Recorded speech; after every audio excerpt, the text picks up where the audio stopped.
Today we are going to talk about the CFO storytelling toolkit. When Airbnb's CFO, he presented the first profitable quarter, he did not start with the P&L. He started with a story about a grandmother in Tokyo who was earning enough from hosting to support her family. You know, that human story, it made the numbers very meaningful. Today, I'll show you the exact frameworks top CFOs use to turn data into narratives. So framework number one, the 3-act financial story. Every great financial story, they follow the same 3-act structure that Hollywood uses. And act one, you set it all up, right? Where were we? And what were the challenges that we faced? Act two is around conflict. What obstacles did we encounter and what actions did we take? And the final act three, the resolution. Where are we now and what does this mean for the future? Instead of saying gross margins improved from 35% to 42%, tell the story. Last quarter, our margins were under pressure from rising material costs.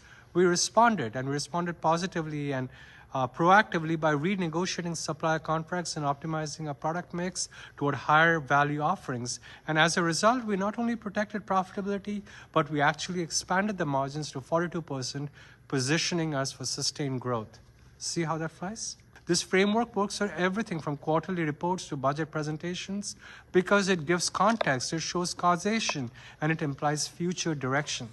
Let's look at framework number two, where you do compare and contrast narratives. The second tool is comparative storytelling. Instead of presenting numbers in isolation, compare them to meaningful benchmarks. Our customer acquisition cost of $150 might seem high, but it's 40% below industry average, and our customers have 3x higher lifetime value than typical SaaS companies. And actually, the magic happens when you compare not just to competitors, but to your own journey. 2 years ago, it took us 6 months to close enterprise deals. Today, we are closing similar deals in 6 weeks because we have systemized our sales process. We have built proof points that reduce buyer risk. So what does this do? It shows progress. It validates your strategic decisions. And let's look at framework number three, which is more the scenario planning story. It's about scenario storytelling.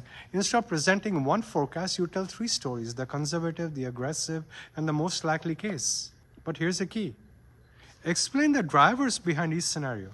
In our conservative scenario, we assume that the economic headwinds are slow. The economic headwinds, they will slow the customer growth to 15% annually, resulting in maybe $50 million in revenue. In our aggressive scenario, a new product launch accelerates growth to 40%, reaching $70 million in revenue. And our base case assumes 25% growth to $60 million in revenue. And that is being driven by current market trends and a proven execution capability. This approach shows you how you approach uncertainty and demonstrate strategic thinking. Investors and boards love CFOs who can think in scenarios because it shows preparation for multiple futures. And what's our delivery secret?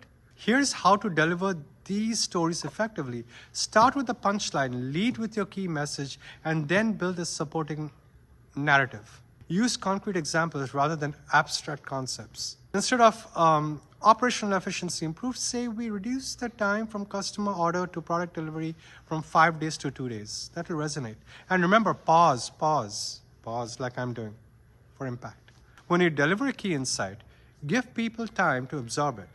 The best CFO presentations feel like conversations. So in closing, these frameworks, the 3-act structure, the comparative narratives, the scenario planning, they transform how people experience your financial communications. So in our final episode, we'll explore how storytelling, CFOs are reshaping their entire organizations and why this skill is becoming the ultimate career differentiator in finance. See you in the next episode.